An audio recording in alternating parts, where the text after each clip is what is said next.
الحمد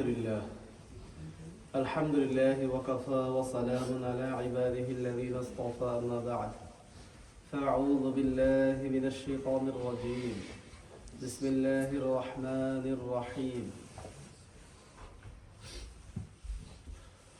شهر رمضان الذي أنزل فيه القرآن هدى للناس وبينات من الهدى والفرقان صدق الله مولانا العظيم اللهم صل على سيدنا ونبينا وشفيعنا وحبيبنا ومولانا محمد صلى الله عليه وعلى آله وأصحابه وبارك وسلم সকল প্রশংসা আল্লাহ পাক রব্বুল আলামিনের জন্য জ্ঞাপন করছি, যিনি আমাদেরকে আল্লাহ তাআলা পবিত্র রমজান মাসে আল্লাহ তাআলা আমাদেরকে জুমার নামাজ পড়ার জন্য সুযোগ করে দিয়েছেন, চয়ন করেছেন। আমাদেরকে আল্লাহ তাআলা মসজিদে আসার তৌফিক দান করেছেন, রোজা রাখার তৌফিক দান করেছেন, তারাবি নামাজ পড়ার তৌফিক দান করেছেন। আলহামদুলিল্লাহ। আমরা রমজানের ভিতরে আছি। রমজানের মাসের ভিতরে থাকা হচ্ছে রহমতের ভিতরে থাকা, রহমতের ভিতরে থাকা। কেননা নবী করিম সাল্লাল্লাহু আলাইহি সাল্লাম বলেছেন যে যখন রমজান মাস শুরু হয়, ফুতিহাত আবওয়াবুর রাহমাহ, তখন রহমতের দরজাগুলো খুলে দেওয়া হয়। সুবহানাল্লাহ। যত রহমতের দরজা আছে আল্লাহ তাআলার পক্ষ থেকে, সকল রহমতের দরজাগুলো খুলে দেওয়া হয়। তাহলে রমজান মাস আমরা এখন আছি মানে হচ্ছে রহমতের ভিতরে ডুবে আছি। রমজান মাস এখন আমরা আছি হচ্ছে আমরা আল্লাহ তাআলার নিয়ামতের ভিতরে ভরপুর ডুবে আছি। কেননা নবী করিম সাল্লাল্লাহু আলাইহি ওয়াসাল্লাম বলেছেন যে রমজান মাস শাহরুন ফীহি ইউযাদু রিজকুল মুমিন, যে রমজান মাসে মুমিনদের রিজিক বৃদ্ধি করে দেওয়া হয়, নিয়ামত বৃদ্ধি করে দেওয়া হয়, সব কিছু অ্যাভেলেবেল করে দেওয়া হয়, সব কিছু সহজ করে দেওয়া হয়, সব হাতের নাগালে পায় মানুষ। খাদ্য থেকে শুরু করে এভরিথিং, যা কিছু শোয়া থাকা খাওয়া, তার প্রয়োজনীয় আসবাবপত্র। রিজিক বলতে এটাই, রিজিক শুধু খাওয়া না, রিজিক হচ্ছে আমার কি কি প্রয়োজন, আমার জীবনের জন্য শেখাচ্ছর জন্য কি কি প্রয়োজন, এভরিথিং, সব প্রয়োজনীয় জিনিসকে রিজিক বলা হয়। তো নবীজি বলেন রমজান শাহরুন ইউযাদু ফীহি রিজক, রিজকুল মুমিন, মুমিনদের, কাফেরদের না, অমুসলিমদের না, মুমিনদের রিজিক আল্লাহ তাআলা প্রশস্ত করে দেন, বাড়িয়ে দেন, বৃদ্ধি করে দেন। এটা আমরা সবাই দেখি, উপলব্ধি করতেছি আলহামদুলিল্লাহ। খাওয়া দাওয়া থেকে শুরু করে সবাই এখন কি আমরা একটু শান্তি ভোগ করি, শান্তি ফিল করি, এটা রিজিক আলহামদুলিল্লাহ। তো এটা হচ্ছে আমরা রিজিকের ভিতরে আছি, আল্লাহ তাআলার নিয়ামতের ভিতরে আছি। এই রমজান মাস, রমজান মাস মানে হলো এটা সওয়াব কামাইয়ের মাস। আমরা এখন সওয়াব কামাইয়ের মাসের ভিতরে আছি। আমরা এটা সকলে হাদিস জানি, আল্লাহ রাসূল এটা বলেছেন যে রমজান মাসে একটা ফরজ করলে 70টা ফরজ সমান সওয়াব পাওয়া যাবে। তাহলে যে সওয়াব কামানোর মাস, একটা করবো আল্লাহ পাক 70টা দেয়, 70টা করতে হবে না আমার, আমি একটা করবো আল্লাহ তাআলা আমাকে 70টা দিয়ে দিবেন। একটা নফল করবো, ফরজের সওয়াব সমান দান করবেন, ফরজ হয়ে যাবে বিষয়টা এমন না, ফরজের সওয়াব আল্লাহ তাআলা দিবেন, আল্লাহর কাছ থেকে দিবেন আমাদেরকে। তাহলে এই যে সওয়াব কামানোর মাস, এই জন্য যত বেশি করে পারা যায় বেশি বেশি করে সওয়াবের কাজ করা, নফল ইবাদত করা, কোরআন তেলাওয়াত করতে থাকা, দান সদকা করতে থাকা, তারপর নফল নামাজ বেশি বেশি পড়তে থাকা, মানুষকে বেশি বেশি সহযোগিতা করা, বেশি বেশি হাদিস পড়া, বেশি বেশি আল্লাহর নামে তাসবিহ পড়া, জিকির করা, সুবহানাল্লাহ, আল্লাহু আকবার, এভাবে মুখ নড়তে থাকা। অনেকে পড়ে মাশাআল্লাহ। তো এভাবে ইবাদত করতে থাকা রমজান মাসে। কেন? ওই যে সওয়াবের মাস, একবার সুবহানাল্লাহ পড়বো 70 বার সুবহানাল্লাহ সওয়াব দিবেন। আর একবার সুবহানাল্লাহ বললে আল্লাহ রাসূল বলেছেন জান্নাতে এমন একটা বড় গাছ হবে, 500 বছর যুদ্ধের ঘোড়া, তেজি দ্রুতগামী ঘোড়া দৌড়ে তার শেষ করতে পারবে না, এত মোটা হবে গাছটা। তাহলে 70টা গাছ হয়ে যাবে একবার পড়লে। তাই রমজান মাস হচ্ছে সওয়াব কামানের মাস। এই জন্য তো নবীজি তামান্না করতেন, আল্লাহ আমাকে রমজান পর্যন্ত হায়াত দাও, রমজান পর্যন্ত হায়াত দাও, ওয়াবাল্লিগনা রমাদান, রমজান পর্যন্ত পৌঁছায় দাও। কেন? এই যে সব আল্লাহ তো রেখে দিয়েছেন, শয়তান বন্ধ থাকে, সুলসিলাতিশ শায়াতিন, শয়তানকে বন্ধ করে দেওয়া হয়, রহমতের দরজাগুলো খুলে দেওয়া হয়, হ্যাঁ, আবওয়াবুল জান্নাহ, জান্নাতের দরজা খোলা থাকে, ওয়া গুল্লিকাত আবওয়াবু জাহিম, জাহান্নাম, জাহান্নামের দরজা বন্ধ থাকে। যত অসার সার, হ্যাঁ, এবং যত দেখা যায় খারাপই আছে সব আল্লাহ তাআলা এগুলোকে সব বন্ধ করে দেন, লক করে দেন।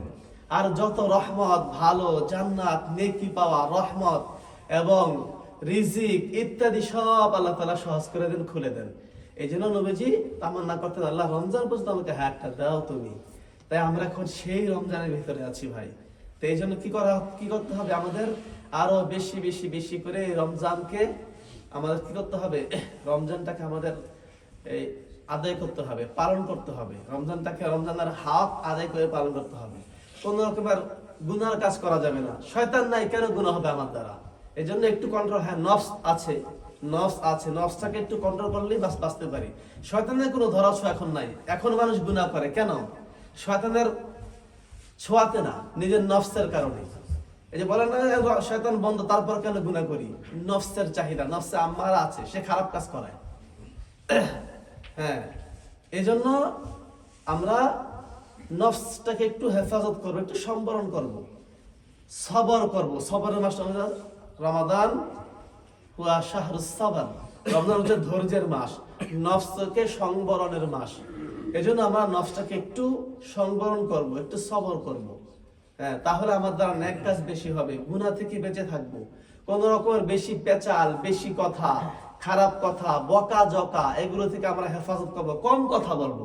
অনেক ভাই কম কথা বলে রমজান মাসে, আমি দেখেছি তারা কথা কম বলে। হ্যাঁ, এই মাসটায় আমি বললাম যে ভাই কথাবার্তা বলেন না, অসুস্থ নাকি? না, রোজা মাস তো একটু কথা কম বলি। মাশাআল্লাহ, এটা খুব একটা ইবাদত, ভালো। নবীজি এটাই বলেছেন, বেশি কথা বললে গুনাহ বেশি হয়ে যেতে পারে, অযথা কথা, বেহুদা কথা বেশি আসতে পারে। এই জন্য ভাইরা কথা কম বলে, এটা একটা ইবাদত, খুবই ভালো। মারিয়াম যখন রোজা রাখলেন, মারিয়াম আলাইহিস সালাম, তখন আল্লাহ বলেন তুমি কথা বলবা না, বলবা যে আমি কথা রোজা রেখেছি।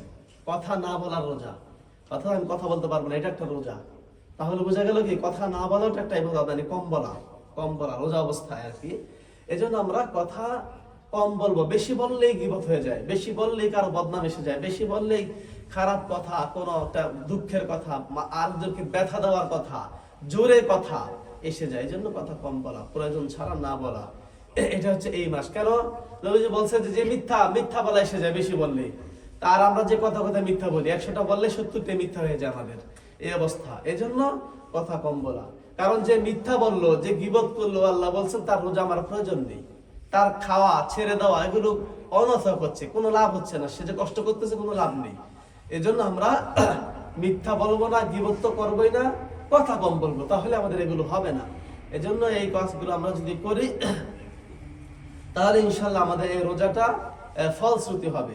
এবং আমরা এই রোজাগুলো এভাবে হক আদায় করে যদি রাখতে পারি, আল্লাহ তাআলা এই রোজা রাখার কারণে পিছনে সমস্ত গুনাহ আল্লাহ তাআলা মাফ করে দিবেন।